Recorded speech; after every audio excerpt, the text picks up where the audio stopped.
पाठ 21 अपठित काव्यांश unseen poem passages. अपठित काव्यांश का अर्थ है काव्य का वह अंश जो पहले न पढ़ा हो।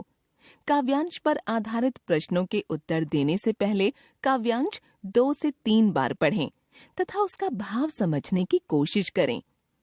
आइए अपठित काव्यांश पर आधारित कुछ उदाहरण देखते हैं। बहुविकल्पीय प्रारूप।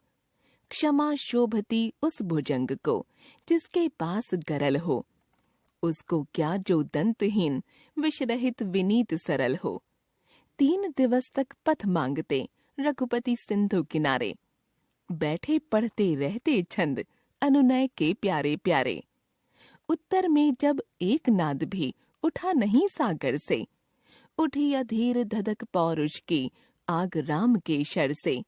सिंधु देह धर त्राहि त्राहि करता आ गिरा शरण में, चरण पूज दासता ग्रहण की बंधा मूढ़ बंधन में। क क्षमा दया सहनशीलता किसको शोभा देती है? 1 दंतहीन सांप को, 2 विषैले सांप को, 3 बलवान पराक्रमी मनुष्य को, 4 विनम्र और सीधे मनुष्य को। उत्तर 3।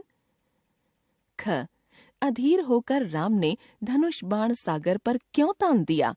1 सागर राम का शत्रु था, 2 सागर राम की प्रार्थना सुन रहा था, 3 राम सिंधु से रास्ता मांग रहे थे, 4 राम सिंधु से रास्ता देने की प्रार्थना कर रहे थे किंतु वह उनके अनुनय नहीं सुन रहा था। उत्तर 4। ग सिंधु देह धारण करके त्राहि त्राहि किसके सामने करने लगा और क्यों? 1 राम के सामने अपने मान सम्मान की रक्षा के लिए, 2 राम की दास्ता स्वीकार करने के लिए, 3 जल की परियों के सामने, 4 राम के चरणों की पूजा करने के लिए। उत्तर 2। घ सिंधु ने भगवान राम की दास्ता क्यों स्वीकार की? 1 क्योंकि राम सिंधु से अनुनय विनय कर रहे थे, 2 क्योंकि सिंधु राम से प्रेम करता था, 3 क्योंकि सिंधु राम के बाण की दीप्ति से डर गया था, 4 क्योंकि वह राम से मिलने को अधीर था। उत्तर 3। अंगा सागर को कवि ने मूढ़ क्यों कहा है?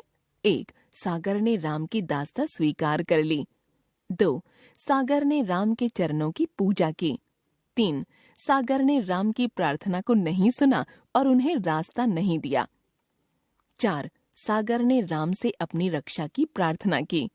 उत्तर 3। प्रश्नोत्तर प्रारूप। वह खून कहो किस मतलब का जिसमें उबाल का नाम नहीं, वह खून कहो किस मतलब का आ सके देश के काम नहीं। वह खून कहो किस मतलब का जिसमें जीवन न रवानी है, जो परवश होकर बहता है वह खून नहीं पानी है। उस दिन लोगों ने सही सही खून की कीमत पहचानी थी, जिस दिन सुभाष ने बर्मा में मांगी उनसे कुर्बानी थी।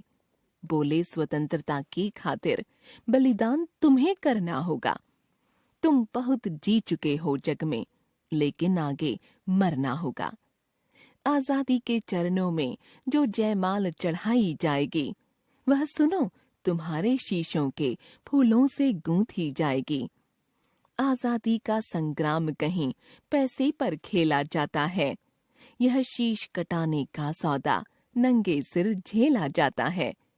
आजादी का इतिहास नहीं काली स्याही लिख पाती है, इसको लिखने के लिए खून की नदी बहाई जाती है। क प्रस्तुत कविता में खून किसे माना गया है? उत्तर जिस खून में जीवन है, रवानी है, गतिशीलता है, कविता में उसे ही खून माना है। ख कवि के लिए किस प्रकार का खून त्याज्य है?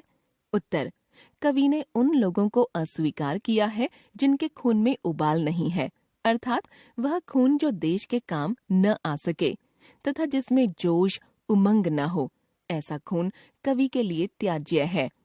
ग लोगों ने खून की सही सही कीमत कब पहचानी थी? उत्तर बर्मा में जब नेताजी सुभाष चंद्र बोस ने स्वतंत्रता की खातिर लोगों से उनका बलिदान मांगा था। उन्होंने जब लोगों से कहा था, तुम मुझे खून दो, मैं तुम्हें आजादी दूंगा, तब लोगों ने खून की सही कीमत पहचानी थी। घ. सुभाष चंद्र बोस ने लोगों से क्या मांग की थी?